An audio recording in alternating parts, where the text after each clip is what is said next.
Ooh, what's up, crawlers? My name's Nerdy. And I'm Clarus. And it's a new achievement. We're covering Dungeon Crawler Carl on the Nerdy. The Wordy. The book club. We have survived the Cosmere. And now we're free. We're free to read other things. And I'm so thrilled that the first thing we read was this nonsense. Was this good? All right, where's that coming from? Oh, it's coming from there. Where's that sound coming from? Great book. Hello, so good far. morning. How are we doing, Chad? Who's excited? I am. So am I, yeah. But I was asking, Chad. I love this book. It's great. Yeah, I'm so in, man. Yeah. I'm having a freaking blast. Yeah. It's been a freaking ride, and I love it. Gotta thank some people for joining the Nerds Radiant while we weren't even live. David Portnov, thank you so much for joining up. Appreciate it. You get to access. Are we gonna change that to like crawlers of the nerd table or something? And Cyrex Z, thank you so much for being a member. Hell yeah, thank you. Also, Blue is Blue, thank you for being a member. Thank you, Blue. They're excited for Expanse Book Club. We're excited for that too. We need to start that book because it's very big. So if you are commissioning reactions to that, we need to know relatively soon. Yeah. Because that's like a 2-week book. Yeah. So if we could, and I don't think anyone wants to commission reactions to it, but if someone does, let's put a hard cap on that next book club. A week from today? Yeah. Because I was gonna start it pretty soon here. So, yeah. If you want reactions to that, we got to know so that we don't read it by accident. Getty Disciple says, "I'm so glad you guys are liking it. It's so dumb and it shouldn't work, but goddamn, is it incredible." I don't know that it shouldn't work. I think that it should work. I think that it's really meticulous. We're gonna get into that. Yeah. Yeah, we're gonna get into why I think that it should work and why I think that it's a really well thought out series. I don't think it's gonna work for everyone. I'm gonna be real with you. If you're like, man, I like the Nerdy Wordy Book Club, but I don't like the comedy of Dungeon Crawler Carl, so I'm not gonna watch this episode. I don't really understand you because we're so stupid. Like, this is very much the comedy of this podcast. Like, this is the comedy of a book club podcast that has Smut Corner. Yeah, exactly. You know what I mean? Like, this feels so up our alley. Yeah, 100%. Hi, Pepper Guy. Oh my God. Hey, thank you so much for that super chat. Also, I owe you a Nintendo Switch too. That will be in the mail this week. We do need to send that Nintendo Switch too. We've been waiting for something from Dispel Dice, so like all of the if you want something from the charity stream, don't worry, we haven't forgotten.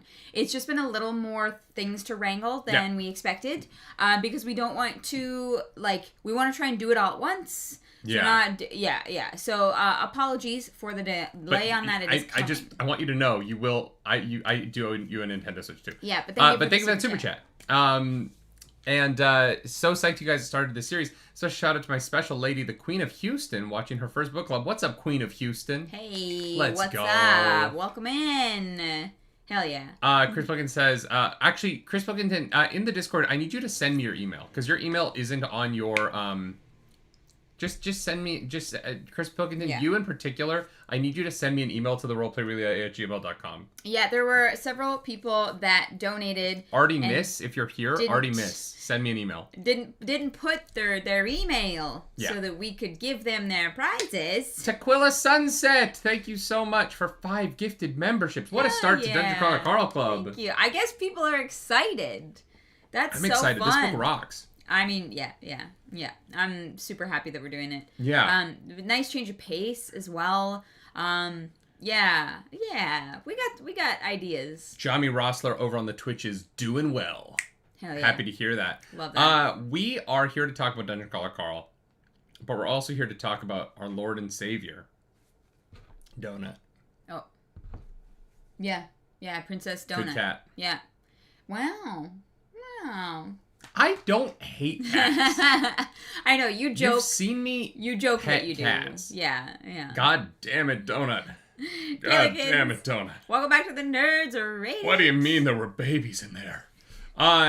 No, Donut's our Lord and Savior. You know that if I'm on allergy medication, I can chill with a cat and have a good time with it. Yeah, it's just that it stresses me out because I'm dying. Boba liked you. Oh no, I know. And here's the problem: because cats know I'm allergic to them and they're evil little assholes, they love me more because they know they can fuck up my shit. Oh my God, Maverin!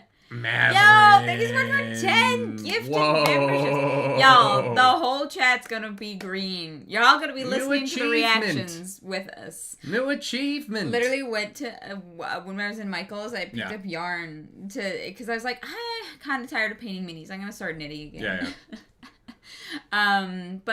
Which is so funny because we have a bin of fucking yarn that you haven't used. So I know I went through it, but everything only has either 1 or 2 spools, and I wanted to make a scarf. So I just don't know what that means. It doesn't matter. Anyways, if you're like, what do you mean reactions? Like, if you're new here and you're like, what the hell is going on? First of all, welcome to the Nerdy Wordy Book Club. It's gonna be a mess. There will be tangents. Sometimes we have bingo, but I think that's gonna have to change drastically because we're doing a new series.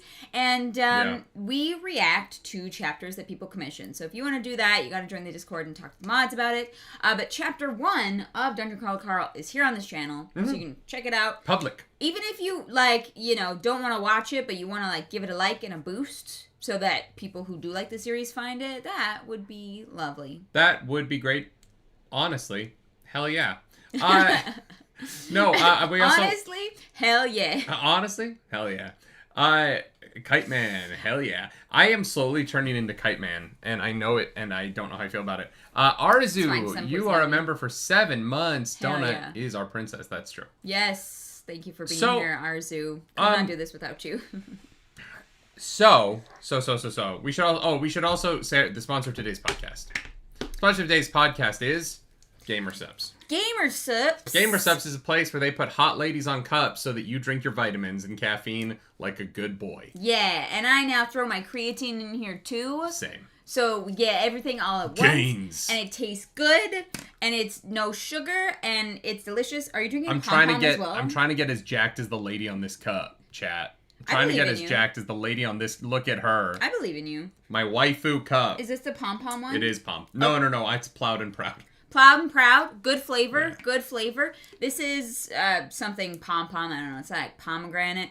I got to restock up on Soda Press Despair, which was, it's so good. It's probably my favorite flavor of all time. Yeah. But, honorable mention to Titty Milk and Guacamole Gamer for 9,000. If those all sound insane, don't worry. That's not what they actually taste like.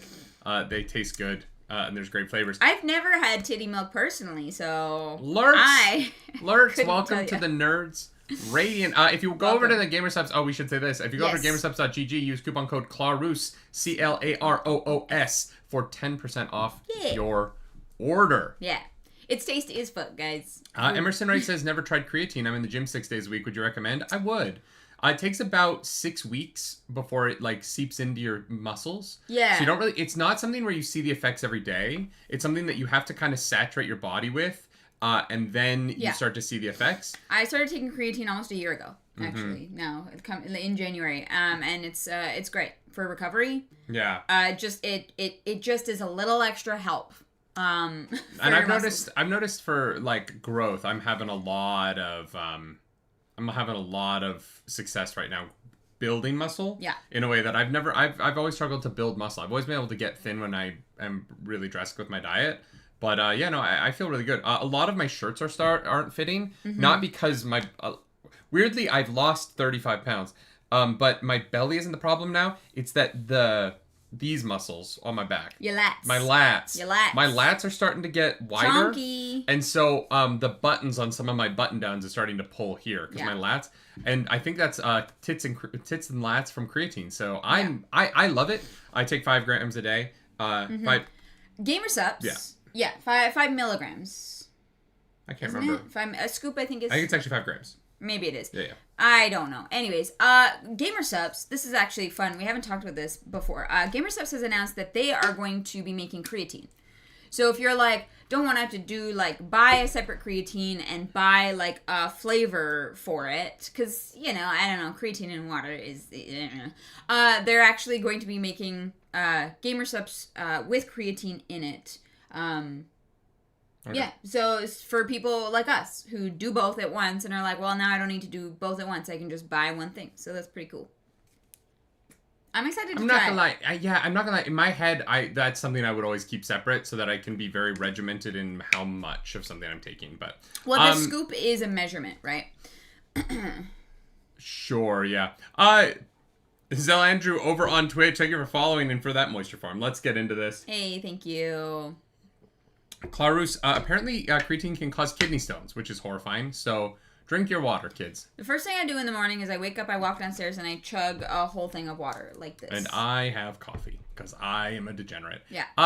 Dungeon Crawler Carl is a new-ish. I actually don't. How old is this series?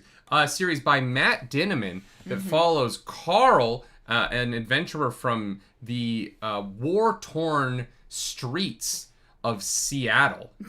If you listen to the American government, you know the things going on in the state of Washington are absolutely terrible. Honestly, the Syndicate has saved Seattle from the terrible things happening there. The coffee shops and the men with mustaches and mustard yellow beanies. The hemp. Women who don't shave their armpits. The horror. Whatever will we do? It's terrifying. And the Syndicate comes in, flattens the Seattle area as well as the rest of the world, and sends the remaining surviving people underground into a massive dungeon for our entertainment. Yay! In a show. Go us. That I don't know what the show's called. Dungeon Crawling TV.com. And it's good. Soon to be a television series by Seth MacFarlane. Yeah, I am stoked for that. Who, having now read half the book, I'm like, yeah, he's the right choice. Yeah, that makes sense. You're telling me the guy who did the Orville is going to do Dungeon Crawler Carl? Yeah. Yeah, that would make sense. I want to get in this show so bad. Like, I just want to be someone who gets, like, violently murdered, you know? I want us to be the couple that are the, like, murderers. Oh. When they meet the two murderers in yeah. I want us to be that couple. Is it Lucy and... Yeah. We'll get there. We have their names written down somewhere. Dungeon Crawler Carl is published in 2024? No. Acquired. Wait, when is it written? Should be on this side there. It isn't. Is it not? No. This is the first book. Okay, 2020. There's 8 books in 6 years. Dude, man. Damn. All right. 3 books came out in 2021. He was on a roll. Yeah, suck on that, Brandon Sanderson.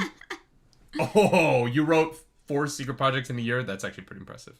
Well, I don't think we're going to catch up to book 8 by May, which is sad. But, This honestly, looking at this 2021 run and then one book a year after that 2021 run feels like COVID. That 2021 run feels like the world. Yeah. Yep.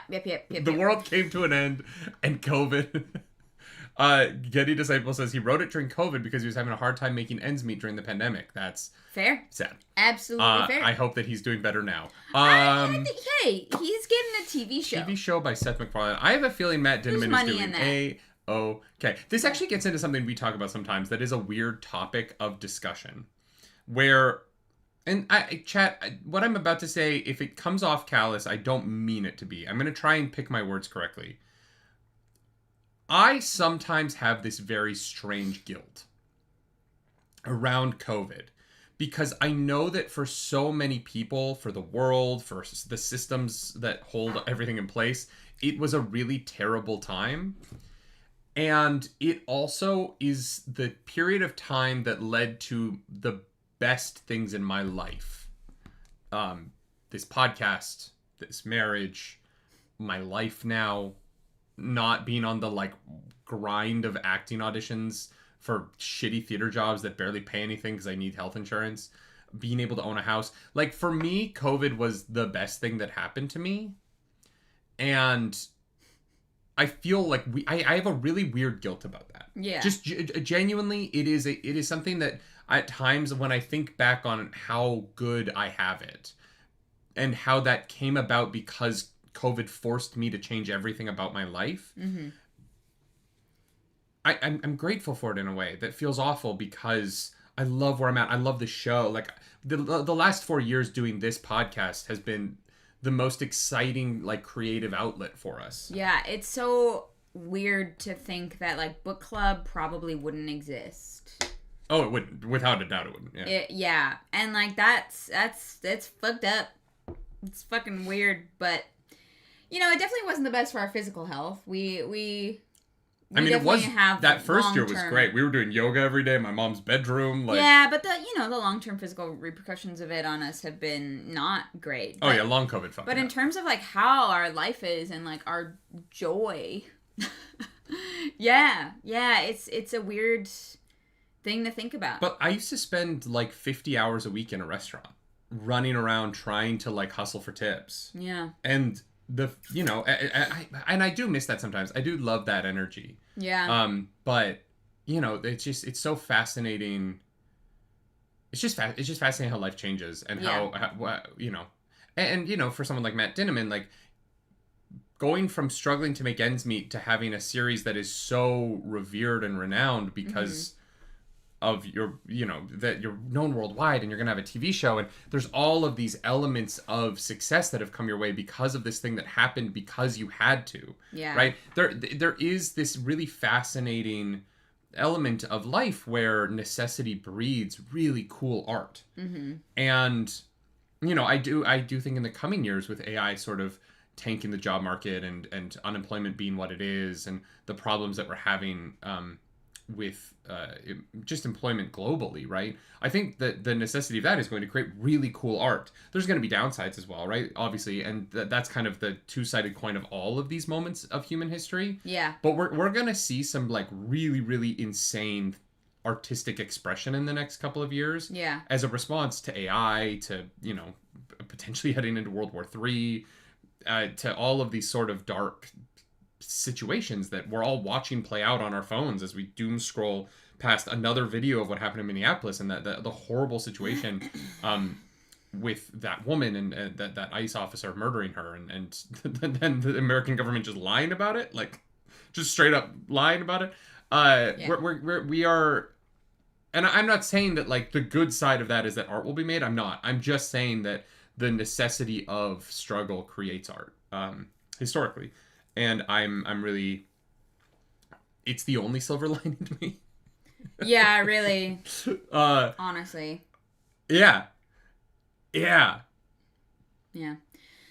Yeah, it's been tough out there because on one hand, I am grateful for where we're at. On the other hand, like I remember like the like horrible depression of like not knowing what to do. That first like couple weeks, like we were like living in quarantine, right? The first couple of weeks weren't bad though, because we were walking through the woods. Because we kept thinking we were going back to the ship. Well, yeah, but it wasn't until that like 2 weeks where we realized we weren't. It was the 2 weeks between realizing we weren't going back to the ship, and when the computer arrived. That was the hard part. It is more just like for me the worst thing is boredom. Oh yeah. And that like I really struggled. I was like genuinely like so just down. Yeah. And yet here we are. And so I don't know, I think like weirdly the thing to take away from it is that even when things like are at their worst, there is something good that can come of it. You just kind of gotta ride the wave and keep doing something. It's the next step forward, right? The worst thing you can do is stand in one place. Just gotta keep moving on. Sleet Sheep, thank you for that super chat. Thank you. Reading this made me realize how much I didn't enjoy reading Wind and Truth. Fair. That's fair. I completely agree. Yeah, I understand that. I said the same thing to Clarice in the car the other day. Uh-huh. I was like, oh, I'm like enjoying audiobooks again. Yeah. And it's not that this is better than Wind and Truth. Yeah. That's not what I'm saying. But in terms of like enjoying reading, the difference between this and Wind and Truth was noticeable for sure. Yeah. Yeah, and it's unfortunate because, we've talked it to death, but I really think that the ideas that were there were really strong, and just, it didn't work. Yeah. Dreamshake says, lol dang, as when in Truth and Jar, I had to take a break, but y'all hated enough to pay money on another book. Oh yeah, I'll read the 6th one. Here's the thing, even if I look at Stormlight as a whole, books 1 through 3 are all great. Book 4 is good, and book 5 is bad to me. But like, it's a 5-book series, and 1 out of the 5 books I don't think is very good. I'm not going to quit on the whole series because one of them isn't the best thing ever. You said, you were like, if we weren't doing book club, I don't know if I'd pick up book 6. You said that. Oh, if we don't book club it, I won't read it. Oh, well then what, that's not, what? I'm saying that I would have a really hard time finding time to read it. Personally. Yeah, I mean, yeah, it's going to be chunky. If I had a life where I read things for pleasure, or watched any content for pleasure. This is why we have book club. This is why we have book club, because we're like, we like reading. We're going to force ourselves to read. And honestly, it's great. God, there's living. Anyway, I don't want to talk about Winter Truth. Let's talk about Dungeon Crawler Carl. Clarus, we've read half of a Dungeon Crawler Carl. 11 reactions this week. All right, let's fucking go. No, it's great. It's good. So far, that's true. You have until 2 p.m. Eastern Standard Time. Yeah, you have two and a half hours to get in your commissions. Otherwise, we're cutting you off. You're cut off, chat. Before we get started here, I wanted to talk to you about, what did you think this book was going to be? Because I thought it was going to be an isekai. Again, I thought it was going to be like a classic fantasy dungeon crawl, which it kind of weirdly almost is. Nope. I mean, yeah, it's like a dungeon with a bunch of rooms that you have to keep going, and get to the prize at the end. I mean it in the vaguest of senses, right? But I thought it'd be like... what about it is classic fantasy? I mean, there's goblins and shit. It's a guy and his familiar fighting goblins in the first little bit. Okay. Yeah, and then shit just goes... There's no rails. Memonk says, I thought it was going to be like solo leveling, which it kind of is. Yeah, the thing about solo leveling is the real world is still exists, right? I haven't seen it. Solo leveling is about these gates that open up that you have to go in to stop the monsters within a certain time frame, or else the monsters get unleashed in the real world. Yeah. So if you don't close the gate fast enough, the monsters get out and you have to fight them in our world. So the heroes in solo leveling are all actively... This is just what the opening narration explains. The heroes in solo leveling are going into the dungeons to prevent the monsters from attacking their families. Yeah, okay. And then the world flips on its head. But this thing in solo leveling is Jinwoo is the only one who is able to access the menu. And other people don't understand what's going on with him. So he's in a video game? You know what? It's fine. Maybe I'll watch it. His powers look like a video game to him, but everyone else's powers function like they have magic powers. Okay. It's fucking brilliant. Look, solo leveling is so good. I thought this was going to be more like solo leveling. Yeah. In that I thought when I didn't look into this at all, right? I try and stay really you'd like solo leveling while you're working. It moves fast and... Yeah. I thought that Carl walked into another world where he was doing a dungeon crawl. I didn't realize that this... It was Earth? Yeah. Yeah. The 5 Avery... The 4... Thesforvery 5. The Savory. Yeah. Yeah. Wow. The Savory 5 actually describes it really well. It's an alien story where the aliens are playing an isekai, which I do agree with. Yeah, that checks out. That is actually probably the best way to describe what this is, where it is a highly advanced technological force faking an isekai. Yeah. For their own entertainment. Yeah. And in that... I didn't expect the, almost Hunger Games-esque element. No, I didn't know there were going to be other crawlers. Yeah. I didn't realize that it was Hunger Games meets, Dungeon Crawler Carl, or sorry, Dungeon Meshi, Delicious in Dungeon. Oh, yeah. Like, it has a Delicious in Dungeon kind of vibe to it sometimes. Yeah, because there's, like, levels of the dungeon and... Yeah. Yeah. Well, and, like, the training guilds and the, like, people that help you. Yeah. Like, there are many different... This is a series that obviously wears its influences on its sleeve, right? Yeah. Like, it is very clearly... It's highly referential. But it's highly referential in a way that doesn't feel like it is trying to... There's some series that are, like, referential in a way where it feels like they're embarrassed about it. Oh. This does not feel embarrassed about it at all. It's like, no, this is what we're doing. I don't think this book has any shame whatsoever. Although I will say Ready Player One was also that. And Ready Player One was a hit for a while. And then the audience sort of turned on it. So I do wonder if, as culture moves forward, if this will be looked back on as cringy the way that Ready Player One was looked back on as cringy, or is looked back on as cringy now. I didn't know. I should read it or watch it. What? Ready Player One, because I haven't. Oh, yeah. It feels like it would be right up my alley. I don't know that it would. I don't know that you'd get much of it. Not the plot. The plot's not complicated. It is so referential to the 80s that I feel like if you like 80s pop culture, it's very fun. And that's kind of it. Like, the plot is kind of insane. But like, you mean the book and the movie are both that? Yeah, the movie a little bit less so. The movie definitely references more modern things. The movie references like Halo and stuff. But Ready Player One is very referential to pop culture that I just don't think you've seen much of. That's probably true. Like, it would be talking about Gundams and shit, and I think you'd be sitting there like, I don't know what this is. Yeah. Yeah. Tequila Sunset, welcome back to the Nerds Radiant. Thank you. Also, this falls in the dystopian apocalypse genre. Yeah. Weirdly, I don't actually agree with that. I think that it is... Earth ends. Earth is extinct. But it's not a dystopia in that there's not really an apocalypse and there's not really a dystopia in terms of what is being explored thematically in the book.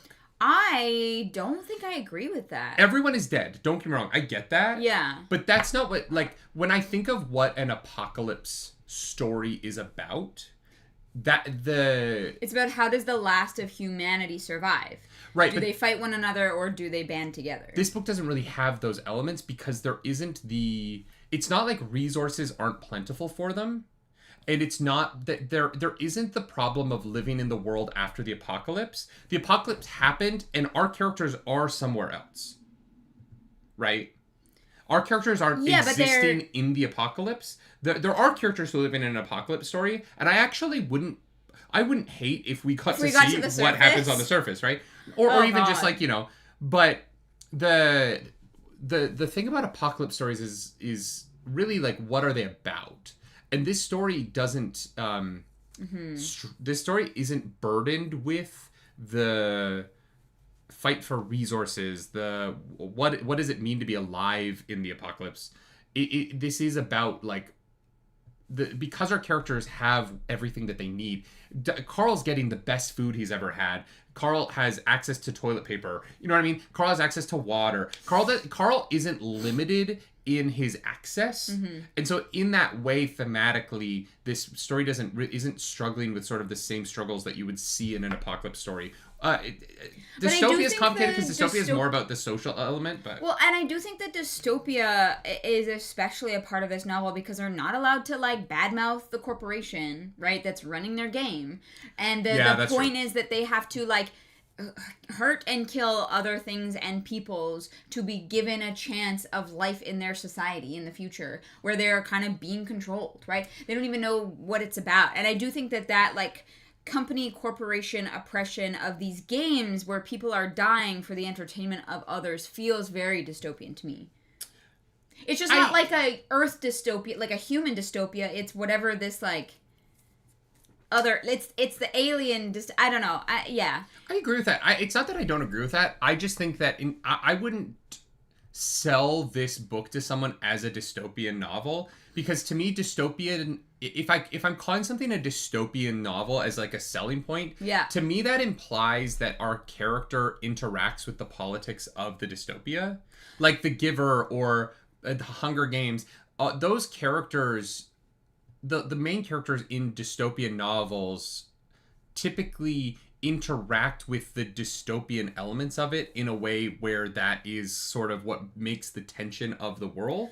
Whereas because there is a dystopian, fascist, creepy government at the top of this, but their interaction with Carl is more in action-adventure-y kind of settings than it is in sort of Carl getting to interact with the dystopia itself. I think we're going to get more of that. Right now that there's like TV interviews and like cameras and things like that, like the first half of this, we're only halfway through the book, so that doesn't really help us either. But I do think that like kind of that like door is open. Absolutely. I wouldn't be surprised if it goes that way. I would just say like right now, there being an evil government to me doesn't mean that I would classify this as a dystopian novel.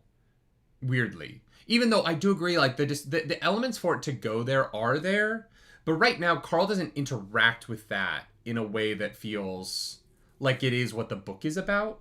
Because the book is so immediate, right? It's so about all of these... It is about survival in the immediate and in the now, as opposed to feeling like we're dealing with what the politics of the Syndicate mean for the dungeon don't really matter to this book.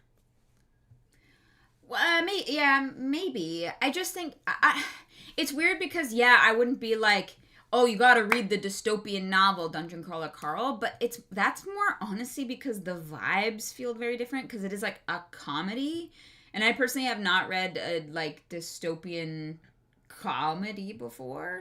I think that this book is kind of taking a little bit of everything and like twisting it in ways that like it is hard to really like nail into a box, which is what makes it so unique. I agree with that. I hesitate to dilute the concept of a dystopian novel to any time the government is bad, because that's the problem with that kind of thinking is then that just kind of becomes everything, and then you're not like you're taking like Wheel of Time is dystopian then, like everything gets dystopian, and then as a word, it just doesn't mean anything. If it's like, well, the government's doing bad things to people, therefore it is a dystopian novel, that's where I get a little... that's why I'm bristling at it. Is I'm like, once you broaden the definition of that beyond... Like, 1984 is a dystopian novel because the book is about interacting with the way the laws are causing problems within their immediate lives. Yeah. Just because the government is bad and there are dystopic elements to society doesn't make the book dystopic. It doesn't make it that's what the book is about. Mm-hmm. I don't think this book is about the politics of the Syndicate. And future books in the series might get there, or the second half of this book might get there. But... it's a dystopic backdrop. Yeah, no, and I agree with that. Yeah. Also, up here, welcome to the Nerds Radio. Sorry, I didn't want that to disappear, but we appreciate you for being here. Yeah, and so I do think that sometimes people are like, oh, this book has this moment in it that is similar to this other thing, therefore the whole book is in the same genre as that other thing. And like, I wouldn't tell someone who likes the Hunger Games that they would like Dungeon Crawler Carl. Yeah. Because they aren't playing in the same world. Yeah, that's what I mean. Like, the vibe is also very different. Like, yeah. You know what I mean? That's the only reason why I push back a little bit. I wouldn't sell someone this as an apocalypse story. No, but again, I think that's why this book is unique. Yeah, but if someone gave me if someone was like, this is an apocalypse book, and then I read this book, I'd be like, no, it isn't. Like, that's not the experience that I'm expecting from it. Yeah. If you tagged this on AO3 as an apocalypse story, I would disagree with you. I would be like, you have to remove that tag. That is a bad tag. I mean, sure. You know what I mean? Whatever that means. It's wild to me that you don't get AO3 jokes. You are not degenerate enough. No. Didn't know it existed before we got together. Really? Yeah. You'd never heard of Archive of Our Own? No. Didn't even know that's what that meant. What did you think AO3 meant? I just thought it was like a website. A03. No. AO times 3. Archive of our own. Sure. AO3. Anyway, yeah, I was there when the dark texts were written, folks. And I got an AO3 notification that was like, congrats on being a member of AO3 for like, it was like 19, I can't remember. It was like 19 years, and I was like, oh, don't remind me. God. Yeah. I was there at the beginning.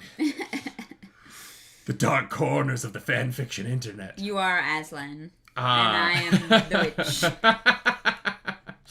Anyway,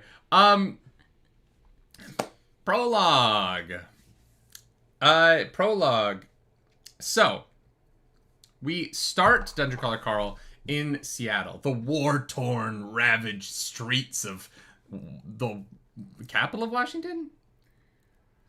Is Seattle the capital of Washington State? You're American. You should know this. I don't know all the capitals. No? Wow. I don't give a shit. I know all the capitals of all the provinces. So. Yeah, there's 10 of them. Good for fucking you, bud. What's the capital of Ontario? Ottawa? Nope. No, sorry, Toronto. Ah! Ah! Fucking got him, chat. Yeah. Oh, you're so fucking confident now. Tacoma's the capital. Oh, it's one of those weird... Olympia's the capital? Yeah, it was one of those weird ones. Wait, which one is it, chat? This is the problem. Some of these states, like the capital is some random city that isn't the most important city. And you're like, why? Olympia's right, yeah. Well, that's why people are like, what do you mean Ottawa is the capital of Canada? What the fuck is an Ottawa? Like, nobody knows it. Do people know Ottawa is the capital of Canada? No, a lot of people think Toronto is the capital of Canada because it's the biggest city. Yeah, no. Yeah, no. It's Ottawa. Yeah. If you ever need to know that for a trivia night, you're welcome. Anyway, Seattle is a terrible place to live, and Carl lives there. Carl, he's just a regular guy. Yeah. Former member of the Coast Guard. Works out. He's in pretty good shape. Yeah. And he's recently broken up with a woman named Beatrice. Uh-huh. Who is cheating on him with at least 2 people. Yeah, at least. At least 2. Which we find out rather hilariously. 2 men and a woman, yeah. That was it. I don't know if he's still actively cheating on him with a woman, but has at least in the past cheated on him with a woman. Yes. Yeah. 100%. And the world goes through a transformation on a rather auspicious day. Not auspicious for any particular reason other than we weirdly started the audiobook on January 3rd. Yeah, it's now an auspicious day for us. This was wild. And I'm, like, when we said, you know, we're doing DCC in January, did anybody think that we would sit down on the 3rd and listen to it say January 3rd? Because that threw me. I was like, worried people were going to think that we, like, planned it. No, and honestly, I was surprised no one... Because, like, it's not like ours who was like, you have to listen to this on January 3rd or anything like that. Yeah. We just... That's the day that we sat down. It was so surreal. Yeah. And there was a literal... Meant to be. There was a literal moment in my brain where I was like, did he record every date? And Transformation Day happens on the day you turn the audiobook on? You know what I mean? Like, is this some, like, metadata shit where, like... Because depending on when you download a podcast, there are different ads, right? Because the ads will cycle to new ads. We don't have enough listenership for that. But, like, if you have a big podcast, you can have your ads change based on when it is downloaded and where it is downloaded. Yeah. Some really big podcasts that if I download them in Canada, I get the Canada ads. If I download them while we're traveling the States, I get American ads. Yeah. So my brain was literally like, this is an ad. Did we download the audiobook on January 3rd? And so there's like a piece of audio that changed for that. Yeah. Because I just couldn't believe that, like, it's just such an insane thing to happen. Yeah. Yeah. Of all of the days that we could have started this book, it was just... Yeah. It's a 1 in 365 chance, you know? Will says, it's like everything happens in Stranger Things on November 6th, and in the end, it's just kind of random. Yeah. God, no one is madder right now than Stranger Things fans. Yeah. Sorry, guys. We haven't seen seasons 4 or 5. I don't think you've even seen season 3. No, I did, because that's the one with, At the mall? Yeah. Okay. Yeah, with the ice cream. Yeah, so we've seen seasons 1 through 3 of Stranger Things. Yeah. And didn't really bother to watch 4 or 5. Yeah, and honestly, the way people are talking about season 5, I'm like, I'm good. Maybe I won't, actually. Yeah. I'm good. Which is sad, because season 1 of that show is basically perfect. Yeah, it's very well done. The world goes a little bit crazy. Carl is trying to smoke, and he is... Look, I don't like Carl. I don't think I wouldn't like Carl. I know he's a great character. I know that, like, he and I would not be friends. Because anyone who smokes inside, to me, very suspicious in 2026. Yeah. You know what I mean? Like, if you smoke indoors, I'm very sus of you. Yeah. And, like, it's not like Seattle gets that cold. Like, if you think Seattle gets cold... Come to Canada. He cracks a window. Yeah, I'm like, that's not good enough. Yeah, no. I'm just very suspicious of people that smoke indoors. Yeah. And, like, honestly, smoking in general is not great, mostly because I'm allergic to cigarettes. But they make me very... Remember... Hey, do you guys remember when we had to move houses because cigarettes made me so sick? Wild times. Remember when we had to move, like, that week? Yeah, I found us a place within literally 5 days. Yeah, that was crazy. I was so ill. I know. Yeah. So you would not hang out with Strider? Do you think I look like I would survive 4 hours with Aragorn? Strider's? Why do you think he smokes? Because the first time we see him, he's smoking in the tavern. He's sitting in the corner with a pipe. Oh, It's literally the first shot of him in the movies. Yeah, I didn't think of that as being cigarettes, but... That might have been weed, and, like, I'm much more comfortable around weed smoking. Yeah. I was like, weed doesn't stain your walls yellow and drip down it. You know what I mean? Like, I'm like, eh. Yeah, it's a lot less tar. I don't really want to smell it, but it's, like long bottom leaf might actually smell really nice. You never know. Yeah. So he is trying to smoke, pops the window open, blows that shit outside. Mm-hmm. If you do smoke inside, I'm mostly joking. I'm mostly making jokes. Dreamshake says they said in the book he almost got frostbite, didn't they? Look. It's not that cold in Seattle. He's outside for like 45 seconds. He's not going to get frostbite. No. I understand. Look, I understand that he doesn't have shoes on. It's not cold. He is not outside long enough in the temperate climate that is Seattle, Washington. Yeah, I'm like, what is it, 2 degrees? To get frostbite. That's not how that works. Frostbite, like, he thinks he almost got frostbite because he's a little bitch, okay? He did not almost have frostbite. Yeah. I promise you, he did not almost have frostbite. Yeah, Google says Seattle lows are -6. I can go outside and play soccer barefoot in -6. He will be okay. My brother got frostbite, and I'm pretty sure it was -28. Like, he's fine. And he was outside for, that was like walking it like for 30 minutes. No, he's got like permanent wrinkles on the back of his hand here. Oh, in -28, yes, that will happen. Yeah. He has, whoa. Yeah, it's like a little. It's the skin texture. Is all fucked. Like there's a hard line from where his like jacket was. Yeah. Yeah. It's been in the 20s overnight here, freedom units, and I still have the windows open and the fans going. If it's negative like 5 Celsius, mm-hmm. or if it's 20 degrees. You're not going to get frostbite as quickly as he's outside in this book. It doesn't matter, but every time we read a book with cold temperatures in it, we're Canadian, I swear obligated. to God, people do not understand how cold works. People are like, it's a little bit cold. Or fucking Wheel of Time, this is not a spoiler, don't worry. If you're going to read Wheel of Time, this doesn't spoil anything. When they go on the lake, I was like, this is insanity. I want to be very clear. There are photos on my Instagram right now of me shooting outside in a sheer robe and a corset. And it was much colder than Seattle has ever been. It was probably about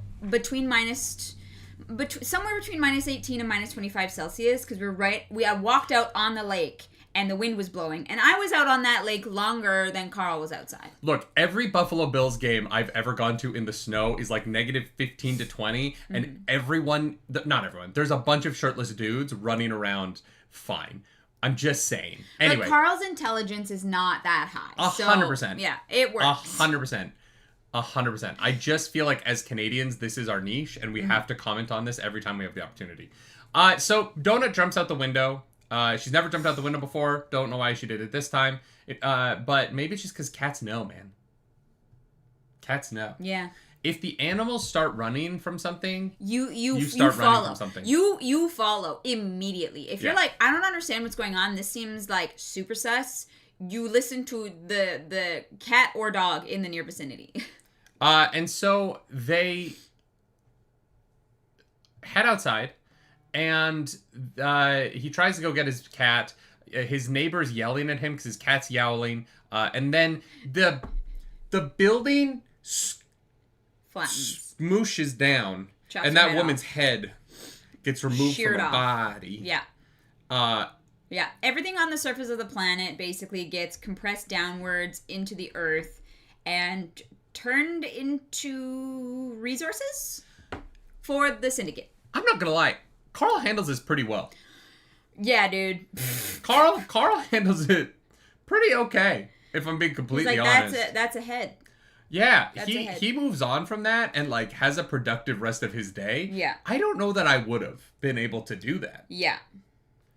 Like the fact that he doesn't have I was kind of surprised there wasn't a moment of him having like a complete meltdown, and I think it will come in the second half of this book. But like it's coming. He's definitely like suppressing all of this shit. And like he like acknowledges it and is like, "Oh god," and then we have to move on. Yeah. Yeah. And so the AI, fuck AI, first of all. Yeah. This book is a big old fuck AI. Yeah. The AI pops up in his head and is like, "Hey everyone, welcome to hell. If you go down, you have an hour to get into one of our doors. If you go in, you get to fight for your life. If you don't, you have to live up here and survive." I don't really understand how you can survive on the surface. If there's literally nothing? Yeah. Yeah. Like, because would trees get smushed? No, I think it sounds to me as though, like, things that were built, not like nature got, like, smushed down, and maybe I'm completely wrong, because the planet would become completely uninhabitable if there was nothing on the surface. Well, that's... to stop wind, right? Like, it would just get fucked so fast. So I think that it's only, like, structures. And not like trees and things. Yeah. Yeah, everything with a roof got squished. Yeah, and I guess that when he says, like, umbrellas, he doesn't know that that's true. He's just guessing. Well, that's what he says. He's like, I think. I don't know. Yeah. He said the bike rack was still standing. Right. Yeah, so anything that has a roof built over it. Yeah. So, you know, if you, like, had a tree and the tree had, like, a thing, like, like it would also get squished. But it's, like, anything that was, like, vertical just got down, I guess. I'm not gonna lie. I think I'd be okay. Yeah, we'd be dead. No, on the surface. Here's the thing. I was a Boy Scout for a long time. Like, I do know how to, like, just go live in the woods. I guess, yeah. Crops would survive. Here's the thing. I don't know shit about farming.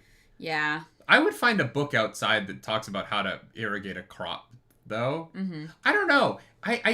The weird thing is that I do feel like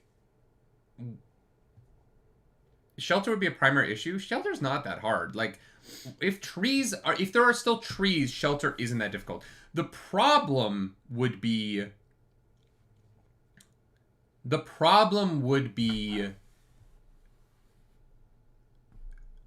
finding it fast enough in the cold. Because for us, it would happen. So if it happened at 2:30 in Seattle, it would have happened at midnight in Canada. There's a decent chance I'm awake and outside. I have insomnia. Isn't that the wrong direction? Isn't Seattle the wet? Seattle's earlier. It would have been like 4:30 in the morning. Yeah. Oh no, I'd be dead. Yeah. We'd be in bed. Yeah. If I was outside, I think I'd do okay. I'd keep you alive. I'd keep you fed. All right. Yeah. Yeah, sure. I mean, I don't know. We don't know really what the surface looks like because Carl finds a dungeon entrance right away in chapter 2 and they enter Takes his donut. Takes donut down. Yeah. And then we get the first indication of the fantasy elements of the series as a goblin murder dozer is hiding in wait and attempts to attack them. We start to see kind of the different ways the AI and the achievements and the notifications appear in his head. Mm-hmm. And it's really funny. The game, there's so much in these early chapters explaining the things he can't do yet.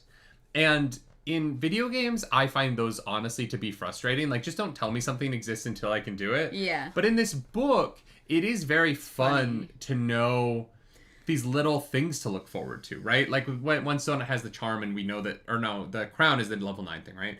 When she has the crown and we know what we're headed to on level 9, there's this, like, thing percolating in the back. Yeah. Like, I'm excited for Carl to get a crafting table. Mm-hmm. Because I know that, like, he's going to buy it early because, you know, Mordecai... It's basically like, hey, you should do this, right? We meet Mordecai. Mordecai is running a tutorial guild. His life is truly hell. And he is a little rat guy who used to be a bird guy. Yeah. Who knows how many different kinds of guys he's been over the years. But he won't let Carl into his tutorial guild because the murder dozer's too close. So Carl has to go to work putting those piggly wigglies to action. And we find out that the AI has... a foot fetish. Yeah. Hey. You want to know how we paid for this house? Men with foot fetishes. Not specifically. It's just a joke. Oh. All right. Well, just a joke. I was like, here's the thing. I don't want people to come over and think that I do have a lot of feet content. I don't want to disappoint anybody. I don't have much, okay? There's a little bit, and that's about it. And I don't want anyone to be disappointed. So this is not false advertising. I just want to be very clear. No. Fuck your jokes. I don't know. I'm pretty sure on WikiFeet or whatever, I only have like a 3.5 or a 4. Like, people don't really like my feet, so. Yeah. Oh my god. The things that you learn from being on the internet. Yeah. I'm so sorry. I do love that. And now you know them too. My brain goes yes and your brain goes no actually. Well, I didn't want people to be like, oh, I want to see Galaris' feet and then be disappointed. So Mordecai is a great little dude. But god damn, when Carl walks in on him crying, holding the picture of his brother, Carl beats the shit out of the goblins. Thankfully, they're pretty easy to punch, and he jumps off of the murder dozer at one point. Uh-huh. It can't navigate the hallways well, right? Which makes sense. The turn radius is terrible. Yeah. It's like a fucking Chevy. It's not like the 2004 Toyota Sienna, which has the greatest turn radius of any minivan in the history of this world. Sure. It is shocking. Look, my family's Toyota Sienna unfortunately went up in flames one weird night in High River, Alberta. We still don't understand how it lit on fire, but it probably was the 500,000 kilometers we put on it, driving to Florida and back. The Toyota Sienna, or as my family calls it, the van, is... and I can't speak to the modern Toyota Sienna, but at that time, that 2004 Toyota Sienna's turn radius was disgusting. There was not a parking spot you could not get that thing in and out of. And it looked chunky on the outside, but it was navigable. Sure. Wily. Yeah. Dexterous, even. And so...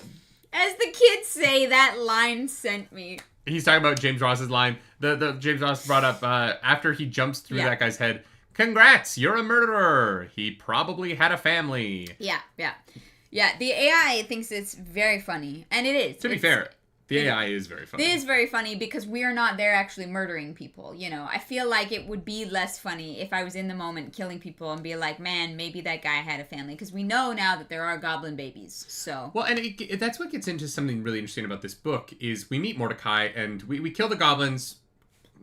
Carl puts 2 feet through a goblin's head, gets the foot fetish thing, because he gets the stomper skill. And we meet Mordecai, and Mordecai starts to explain the skills, and Mordecai explains kind of the world a little bit. Yeah. But Mordecai explains the Syndicate, and how the Syndicate does all this to put on a television show. And in a very interesting way, the book puts us, the audience, in the position of being the evil Syndicate. We are the voyeurs of this experience. And because the comedy is so successful, I do think there's an odd element of reading this book that is experiencing tragedy and horror with comedy, and that being our entertainment and the Syndicate's entertainment at Carl's kind of... We're the bad guys, chat. Yeah. Yeah.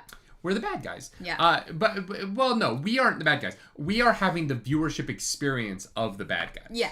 And in writing the book in the way that Matt Dinniman has, there is this very voyeuristic feeling to Carl's inner pain when he lets it out. And it isn't often. Yeah. But yeah, it is... The Savory says it's a dystopian version of The Truman Show. See, I would argue The Truman Show is also a dystopian thing, if we're going to go down that road, but it doesn't matter. Have you never seen The Truman Show? Yeah, I have. Then why did you shake your head at that? Because I wouldn't call it a dystopia, really? They raise that child thinking that he lives in the real world and he's been on a TV show his whole life. Yeah, but that's a corporation. Insanity. That's not like the government. But the government lets it happen. Yeah. The government is aware of it and is like, chill, chill, chill. When's the next episode airing? But then, like you said, like, them, like, being evil towards one person, you could consider anything a dystopia. Yes. That's why I bristled the first time. Yeah. So... Mordecai, unfortunately, has an urn with his mom's ashes. Donut just sprinkles those ashes everywhere. Just knocks that shit over as a cat is. Why do you like cats? Have you seen cats? So like, you would put up with a cat desecrating your mother's ashes? Yes. Cool. I care more about the cat. Some of you are going to think that that's a joke. Oh, man. No, we need to get out of this conversation. So anyway, chapter 3, go to the Taylor's tutorial. House. I go to Taylor's house to hang out with her cat. I put a picture of Beans in the Discord. Guys, go check the Discord, the Book Club Dungeon Crawler Carl channel. I put a picture of Beans in there. Beans is a little cutie naked cat. So Carl undergoes a tutorial. You do not immediately get access to everything, but you do get access, once you go through the tutorial, you do get access to your inventory, which allows you to start opening your boxes. And Dungeon Crawler World is the name of the show. Yes. So Earth. We open our inventory, we open our boxes. Carl, we find out that 13 million people have survived. Or actually, that's not true. 13 million people have entered the dungeons at this point. Right. And don't worry, most of them are dead pretty quick.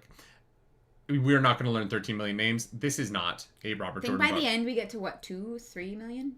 Yeah, I think it's 3 million. 10 million people die in the course of these 28 chapters. Yes.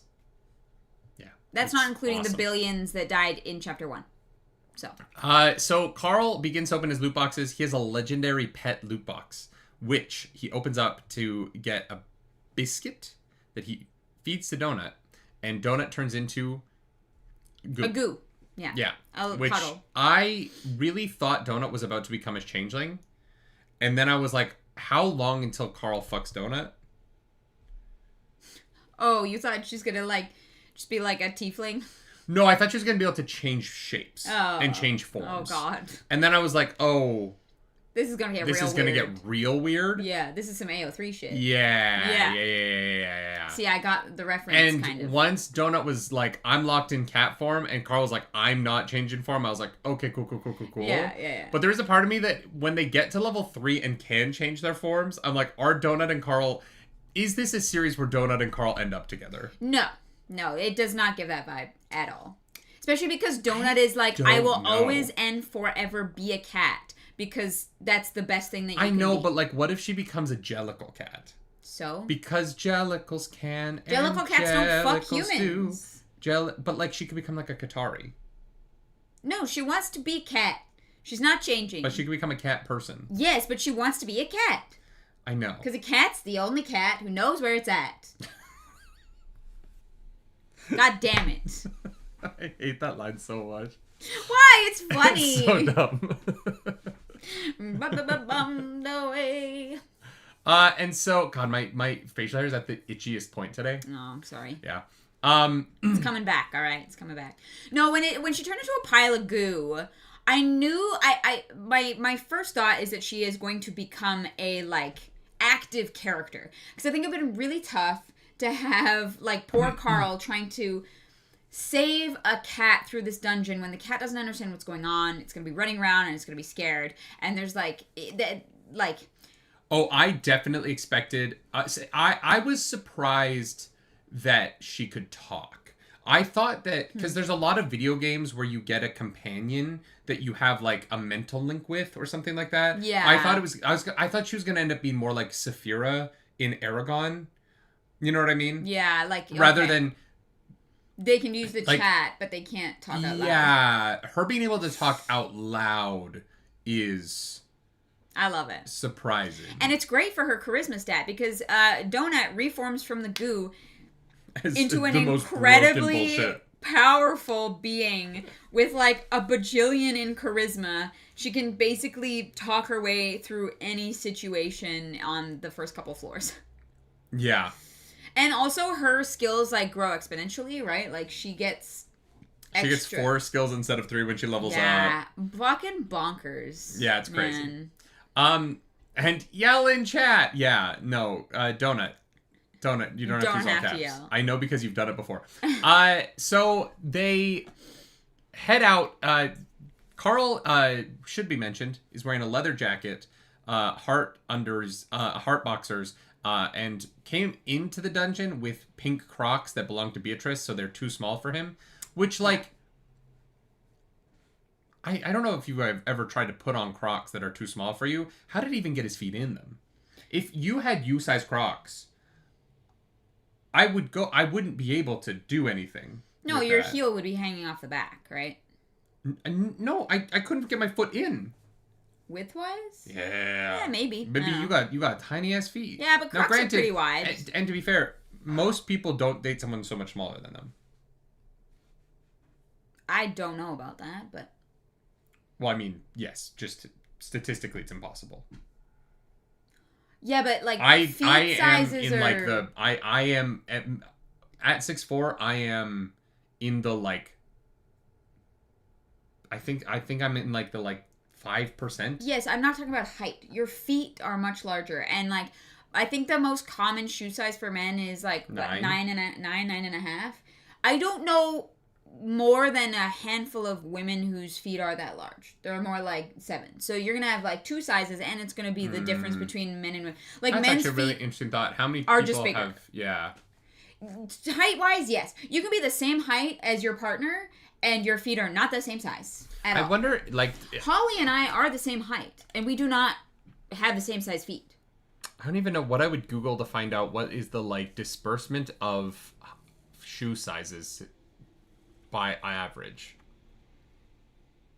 Could not tell you. What is the average shoe size? I don't know if anyone has ever like done that consensus or that census form. No, but we sell. Here's the thing: companies sell. Oh, the average shoe size is 10.5. So my feet aren't actually. That's US. If you're talking globally, it's going to be different. Sure. But my feet are actually only slightly above average.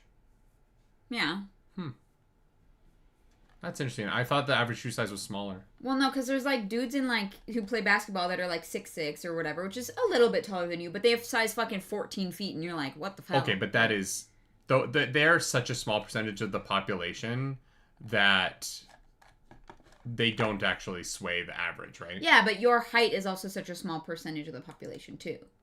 Yeah. Right? Anyway, he loses those Crocs really quickly. They don't stick around. I do wonder if he ever gets shoes.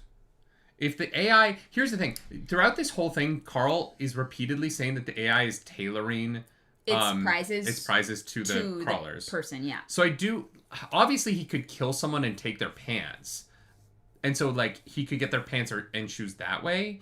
But at the same time, it does feel like the AI wants his feet to be out. And I wonder if the AI will somehow intervene and not let him put shoes on. I don't know about not let, but I think, like, he'll get more buffs for doing stuff barefoot. And he'll get things that are, like, toe rings and shit like that are not shoes, but that stop him from, like, feeling, like, you can wear toe rings with your shoes on.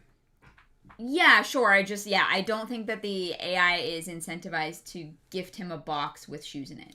Now, a corporation that sends him a box, that might include shoes, but I think that the boxes are random. I don't actually think that when you send a crawler a box, you get to pick what's in it. But I could be wrong. We haven't gotten there yet. It's not like Hunger Games where they send very specific things. Yeah. Yeah. And so,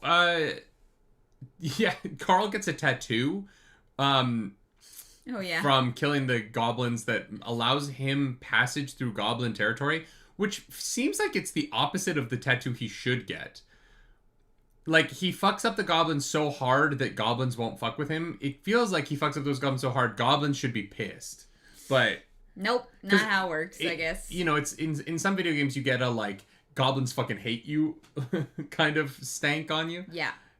And so they go back out into the world. We find out that Donut's name is GCBWRNW, Princess Donut, the Queen, and Chonk. Yeah. Which I think the GCBWR Northwest, I think that is the, like, legal registration on her collar in Seattle. Oh, okay. Am I right about this? Because I was reading it and I was like, why GCBWRNW? But the Northwest makes me think location. So it's how her collar states her name, right? I guess. Princess Donut, the Queen, and Chonk is my favorite full name ever. Grand Champion Best in Show. No, that doesn't make sense. No, but GC is definitely Grand Champion. That is 100% it. Okay, then what's BWR?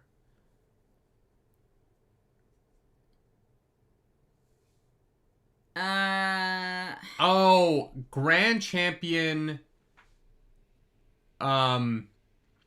Breed winner, regional, national winner. That's like her, like, title that she's won through, like, the pageants or something. These are just fucking. It's 3 different awards. They are awards. They are, yes. Blue ribbon winner. I don't think it's national winner, breadwinner. Interesting. Blue winner ribbon. That doesn't make sense because BWR. Breed winner in region? Breed winner in region. Oh, okay. The in makes more sense because breed winner region was a weird. Okay. Yeah. Okay. Grand Champion, Princess Donut, the Queen, and Chonk. Yeah. That's funny. That's great. Yeah. I'm glad I asked because I was confused by that. So Princess Donut becomes a menu girl real quick. She likes to have her inbox organized. Oh, yeah. And she is also more powerful than Carl, so she gets to determine what goes on with their party. Yep, she sets the name of the party. She sets Royal their Court nicknames. of Princess Donut. Yeah, Royal Court of Princess Donut. I think that next year, if I get back into fantasy football, I might name my fantasy football team the Royal Court of Princess Donut. I didn't know you did fantasy football. I did in the past. I haven't in a while. But I think Royal Court of Princess Donut is a fucking great fantasy football team name. No, that's fantastic.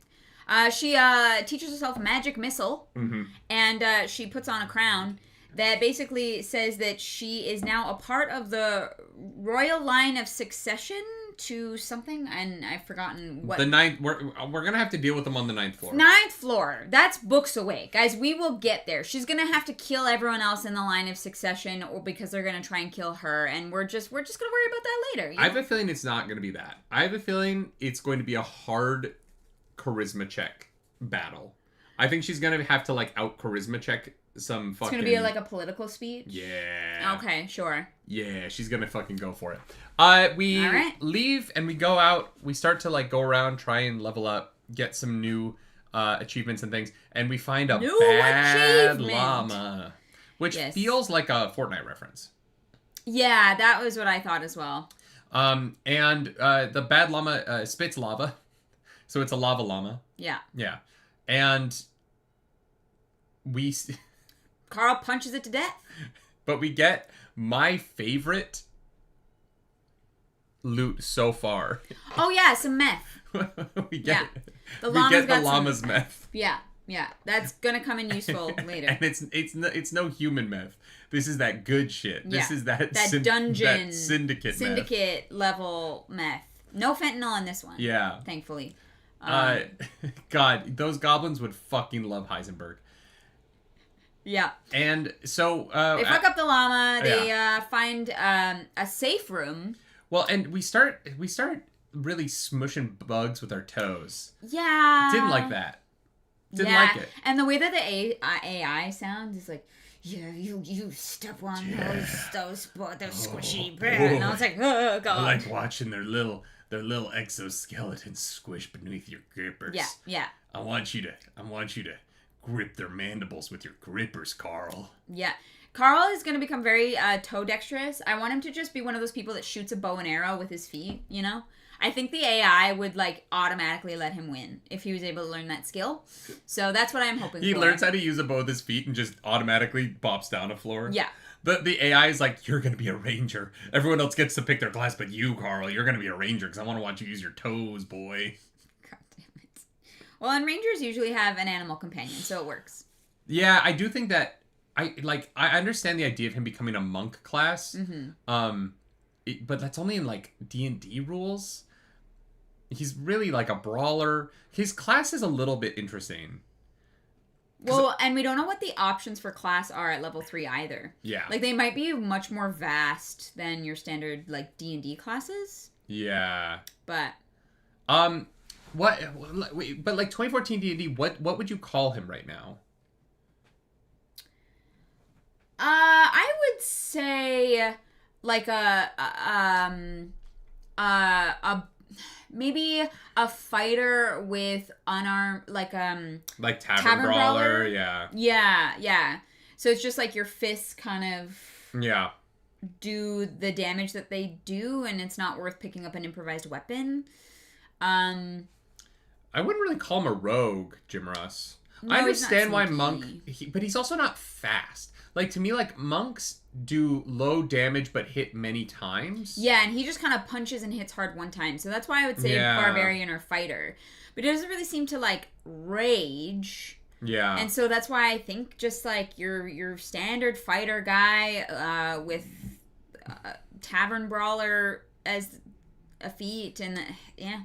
Blue says, haven't read past book club. Thanks for doing this with us, Blue. Hell yeah. I appreciate having you back in book club, having read the book and not just sitting there confused about what we're talking about. Yeah. And there's definitely going to be a bunch of ridiculous classes. Yes. Probably. I can't wait to find out what they are. Yeah. I'm so excited. Yeah. So... I think that girl we see on the TV with the dogs is going to be like Beastmaster.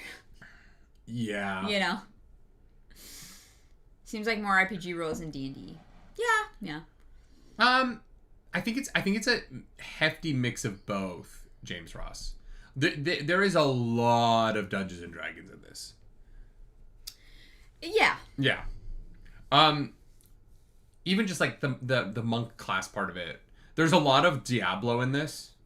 I feel the way in which the map kind of works feels very related to the like original Diablo. And obviously all the Diablos after, but... Okay. Yeah. Anyway, so they end up going into a McDonald's.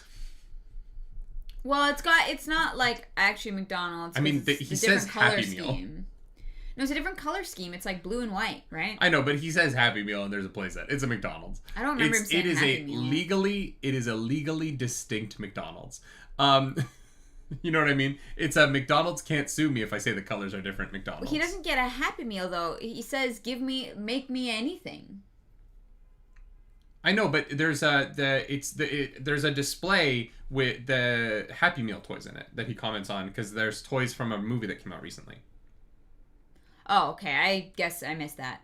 It's old. There's a brief description where he's like, I saw the Happy Meal display. I can just pull it up. What chapter, mean? 9? Oh yeah, no, he ends up with a Vindaloo that like this guy. So he gets in here and there is a pictures of plastic toys from some cartoon movie indicated this month's prize inside their off-brand Happy Meals. I couldn't remember the movie's name, but I recognized the hippopotamus and the ferret thing. The movie was new, just released. Yeah. All right. Okay, that's fair. Yeah. Yeah, so it's an off-brand McDonald's. But there's a little creature, like a little gnome guy, who, Tally? Yeah. And he's like, yeah, I'll make you food, like, whatever the hell you want. Also, there's, like, cookies. Tally might be my favorite voice. Oh, yeah, Tally's great. And you want me to make you whatever I'd like? Yeah. He's like, oh, yeah, you make me whatever. He's like, okay, what's your spice level? And he's like, is it, like, Earth spice level? Because I just want to be like very clear here. I'm not gonna been die. Practicing for a very long time. Yeah. You know what it reminded me of? He reminded me of when they climb the mountain and they go into Sven's or into oh my god, what's that guy in Frozen? In the musical he sings Hugo. Yeah. Oh no, what's his fucking name? Yoo-hoo! I didn't know he had a name. Big Summer Blowout. Yeah, he has a name. In the movie? Yeah, he does. Yeah, sure. It doesn't matter. That's just what the voice reminded me of. Yeah, they took his lamb for a mob on a lower level. I don't know what that means, because it makes it seem like they have a limited amount of lamb. Yeah. But they took all the lamb on the planet. I know. I didn't really understand. Yeah, is there going to be a boss that's all lamb later? A lamb boss. A lamb boss. Yeah. Spits lava as well. I mean, yeah, we're definitely going to fight a boss llama. Yeah. Yeah, I think so. Yeah. Anyways, yeah, they get some tasty food, have a good night's sleep, and there's by the way, food waiting in the morning. I want that Vindaloo. A little less spicy. I think a 3 is about as far as I want to go. Sure. You know what? I would go with a 1. Just test it out. In the dungeon, I don't want to have the shits. Oh, fair. Being mid-boss fight and having the squirts. Yeah. You know what I mean? That sounds bad. I want fiber. I want all of my poops to be fully congealed. Yeah. And I want them to come out as one unit. I do not want to let the river flow. Especially if you're like shitting in the hallways where there are cameras, you know? Like if you can't find a bathroom. Yeah. But apparently there are a lot of bathrooms, so thank goodness for that. Oaken. His name is fucking Oaken. Yeah. Oh, okay. I knew he had a name. There you go. I auditioned for that part. You'd think I would remember it. I had no idea. Yeah. The guy they ended up casting, I was in callbacks for it, and I remember, because it was all like big guy, because in the movie he's kind of a big guy. The guy they ended up casting was like completely not different. What any of us looked like at the callbacks. It was very, I was like, oh yeah, they really went a different direction with that. Yeah. Yeah, after they sleep, they level up to level 5 by fighting the fucking bug creep thingies, nasty shit. And then dun dun dun dun dun dun dun dun dun dun dun dun dun dun boss fight. Boss fight. That's right. Carl throws some dynamite into a room. That goblin dynamite with the description of like, don't touch it, don't breathe on it, don't look at it, don't smell it. It could explode at any given moment. Leave it in your inventory until you are ready to use it. Yeah. Which will become important later. Maybe not. We don't know what happened with that. We'll find out. We'll talk about it in a minute. But Carl throws dynamite into the room as hard as he can, and boom, baby. Yeah. New achievement. Yeah. You've damaged a boss. If you're still alive, you can read this. And so they have to go fight the Hoarder. Yeah. Which, fuck, man. Yeah. It's just being some sad woman. I know. Who's like trying in to Spanish. Talk to them. Well, and I'm like, I was like, do I try and translate this? Do I want to know what she said? Do I want to know? I don't know what I do. I don't know that. I don't know that I want to know either. it was a time when I was really happy that I only speak, like, restaurant Spanish. Sure. Yeah. Because, there's just times where you don't want to know. It's so sad. Okay, yeah. I more was like, do I want to look it up? Is it going to, like, be a kind of spoiler or something? Which would be silly. I think if it was, like, a spoiler, like, you don't put it there. No, too many Americans speak Spanish. Exactly, yeah. And also, like, Google Translate exists. Yeah, exactly. Yeah, the translation is rough. Yeah, I don't even... Me duele el estomago? I think that's, like, there's something wrong with her stomach. But, like, the fact that Wait, I have Google Translate here. The fact that we find out later that if they had killed a bug in her mouth, she would have choked to death on it is just so deeply fucked. Oh, yeah. No, it's something. It's really, just horrific. Oh, please... I don't know what's happening. My stomach hurts. I don't know where I am. Please, I'm scared. Jesus Christ. Okay, enough of that. Well, that's enough of that. Yeah, that's rough. That's fucking rough. Oh, God. That's so fucking rough. Mm-hmm. Wow. Yeah, no, brutal. Mm-hmm. Like, really brutal in its, I mean, yeah, it felt... The whole fight's brutal. Like, when he, like, starts choking her to death. Yeah, it's violent, yeah. But at the same time, like... Look. What the fuck is Carl gonna do? No, you have to kill all the bosses. Yeah. Because these people, like, deserve to not... Yeah. Be in this pain anymore. It's like killing the zombies, you know? Like, you're like... If there was a thing that you could do to fix it all, like, by all means, but that is not possible. And if it was me, I would be like, put me out of my fucking misery for the love of God. So... There's a moment... Do I want to spoil it? What? Full Metal Alchemist. It's so early but like... Well, it's early in Brotherhood. It depends on the moment that you're talking about. I just think that, like, you can kill something...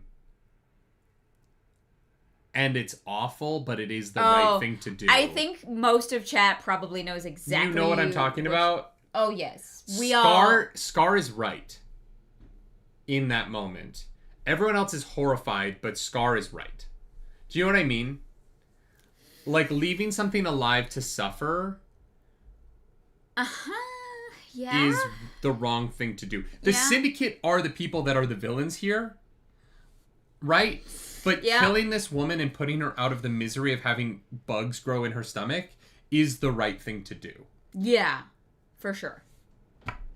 Absolutely. You know what I mean? Like, morally, you're still going to feel the weight of having killed her. Yeah. But you did the right thing by killing her. Yeah. With the intention of eventually taking down the Syndicate. But, like, sometimes you do have to get your hands dirty for this woman's sake. Yeah. Killing her is saving her from potentially an eternity of torture. Yeah. Of having cockroaches grow inside of you. Yeah. You know what I mean? Like, I know that's dark and I know it's a fucked up thing to say. But, like... Yeah. It's still the right thing to do, weirdly. Even though it feels like the wrong thing to do. Early on in this book, I was like, oh, this book is, like, introducing some pretty, like, deep concepts. But because of the humor of it, I don't know how much we're really going to get into that. And, I think the vibe of this series, that's fine. I don't expect all my comedies to have in-depth analysis of, like, every theme that they bring up because... Boy, does this one, though. Yeah. This book, I don't think this book shies away from any of it. No. And again, I think that's why it makes it unique, and I'm really excited about it. Like, this book is more than just what it appears to be. And I think that it's just going to keep being that the more we get into it. But yeah, this fight was rough.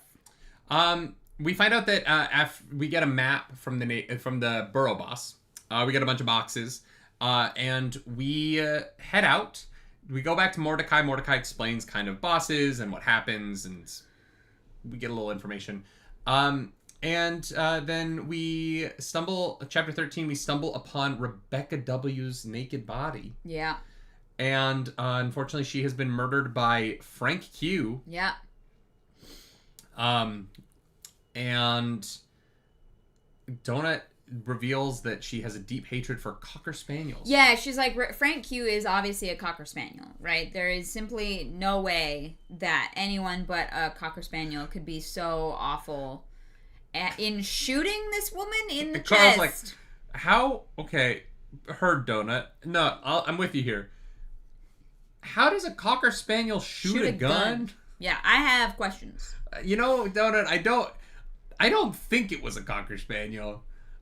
Mostly because of the gun part of it. Yeah.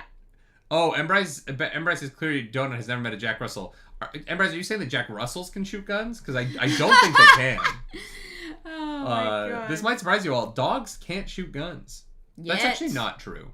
If it was like lying on its side, a dog could like accidentally pull the trigger. If it was already... A dog could aim a gun. Loaded and safety off, maybe? Yeah. Yeah. Her hate of dogs reminds me of Anya from Buffy. We got a title for the new Buffy show. Oh, yeah. Yeah. Actually, you know what I could see? Actually, hear me out. You have a handgun. If a dog is able to pick up a gun with its tooth in the trigger and bite down, it could kind of shoot at an upward angle. Like if it like picks it up in its mouth, right? It's like biting it. The gun you could kind of like aim like this direction. If you're like, how would it pull the trigger though? By closing its mouth, right? But how is it? So you get a tooth in the trigger and you're pulling down. I don't think anything that you just said is possible. No, I think it's because possible. Because of the angles of how guns work. No, I think if a dog with a large enough mouth got its mouth around a gun, it would squeeze shoot straight up. That's what I mean. It would be kind of like this general direction, or this one, depending on which side the gun, the barrel is on. I can see it. You know what? I see the vision. Yeah. Sure. I think it's possible. Yeah. So we get to the first episode of Dungeon Crawler World Earth. Mm-hmm. And honestly, I do think that's what the TV show should be called. Yeah. I don't think the show should be called Dungeon Crawler Carl. I think it should be called Dungeon Crawler World Earth. I think it would be very funny for the TV show to... it makes sense. And we find out that there's patch notes, which I think is so funny. I love that there's errata for fucking the dungeon. The bathrooms have been making people explode. Crazy. Yeah, great. There's also a weird suction issue, which sounds like it could be very fun. No. Some wet suction in the bathroom. Why would you want to get sucked down a toilet? That sounds awful. That's not the kind of suction I was thinking, but sure. Like if my whole body's going down the toilet, problem. You think it was localized suction? Okay, all right. Look, people are jerking off down here. Let's just be real. Like, wow, I'm so sad and my life is in danger, so I'm gonna jerk off. Not gonna lie, I don't think I would. I think that I would be too stressed. That sounds awful. People are dying around you. I know. You're like murdering you just for the blow first off time. Some steam. No, people are fucking. Oh, people are definitely fucking. But Frank and what's her face? They're fucking. I mean, I guess in like a safe room, maybe. Yeah, but there's literally like fucking spaces. You think those two aren't having shower sex? Come on, get out of here. Get the fuck out of here. I'm just saying I would be too stressed. You're telling me you don't think they're fucking they're fucking bunking in the shower? I would be too stressed. Like, that actually sounds like the last thing I would want to do if my life is in danger. I think in the first couple of days, you're right. I think, like... We're still in the first couple of days. Sure. But I'm saying, like, floor 1 is 5 days. Yeah. But floor 2 is, like, 25 days. Right? So, like, there's gonna be a point where... Because each floor is exponentially longer, you're like, by the time you get to floor 10, you're talking about months. Yeah. Right? Like, the reality of this is that people are gonna do weird shit. People are gonna fuck the monsters. Yeah, in like book 5, you know? Yeah. No, look, I know men. Some men are jerking off immediately. Yeah, that just sounds like the literal last thing that I would want to do. I would do it. In a life or death situation. Once I started to get some achievements, I would I would want the achievement for first person to jerk off in the dungeon, because the loot for it might be sick. Here's the thing. So once you start, the reality of the achievements is that they do seem to benefit oddities. Yes. In a weird way, the achievement system in Dungeon Crawler Carl does benefit its players somewhat like TikTok, where if you do the weirdest shit first, you get rewarded for it. Yes. Yeah, okay. And so I do think that there would be a certain point very early on. Where you're just trying the most random shit. But not just the most random shit. Trying to get the most random achievements that have limited danger to get experience quickly. Yeah. Right? Like, the achievements that I can get where I'm not in immediate danger would be very valuable early on. Okay, yeah. And so I do think I would be like, fuck, maybe like I'll jerk off in a hallway and be like, you jerked off in a hallway, you jerked off in a boss room, you know what I mean? Like, there's things like that. You came on the boss's corpse. Yeah. There's stuff like that where... Yeah, that's probably... Yeah. But, man, there's probably someone in this dungeon who's just, like, the biggest fucking, like, It's voyeurism if you like to watch other people, but what if you want to be watched? Exhibitionism. There's an exhibitionist in as this soon as they find out it's a TV show. Oh. There's someone who finds it's a TV show and they're just rock hard the rest of the day. They're like, I need everyone to watch me immediately. Like that is the only thing that I care about. It's the best day of our life. Ember Eyes nailed it here. New achievement. Wankus interruptus. A mob walked in on you having some alone time. Bad time to be caught with your pants down. Yeah, that seems very much... Dialogue wouldn't work for Carl, but yes. He doesn't have pants. Yeah, exactly. But no, I do think, like, I would be, like, and I'm not saying only jerking off, but I would be doing so many weird things just to see, like, what kind of shit I can get. Yeah. Right? Like, what I would be trying to kill things in the weirdest ways possible just to get stuff, because it does seem like survival here is loot and loot is survival. Yeah. And so, like, what oddities can I come up with, especially at these lower level floors where being the first to things is a little bit more possible, whereas, 13 million people went into that dungeon. One guy jerked off immediately. You know what? Probably. People are weird. Yeah. One guy jerked off, like, moment one. One guy walked in mid-jerk-off. Because he was outside? Yeah. Probably. Public shit is a thing, babe. Probably. Yeah, you're right. Yeah. And in parts of the world, it would have been, like, Saturday night. Yeah. Some guy was jerking off in an alley. I could see someone being like, this is my dream. I want to be the monster fucker, Oh, yeah. And, their, like, goal is to get achievements fucking every single kind of creature, including the, like, awful ones. Without a doubt. Yeah, someone is, like, trying to seduce the spitting llama, right? One arm would have a higher strength stat than the other. That's funny. Oh, my God.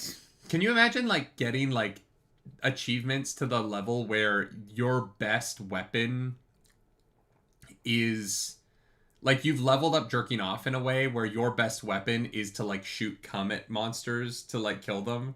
Because that's the only thing you level up early on. And so, like, all of your other skills are so low. But, like, what if you run out of cum? Like... Mana potion. Yeah, okay. You have to find pineapple juice. Pineapple juice just changes the flavor. It doesn't, not the volume. I'm just saying that Oh, Jesus Christ. What? It's a joke. It's just a joke. And it's funnier. It's not funnier if you shoot it down. I didn't shoot it down. I said, no, that's for flavor, which is a funny thing to say. Ha ha. No, that's just the truth. I know. Sometimes the truth is hilarious.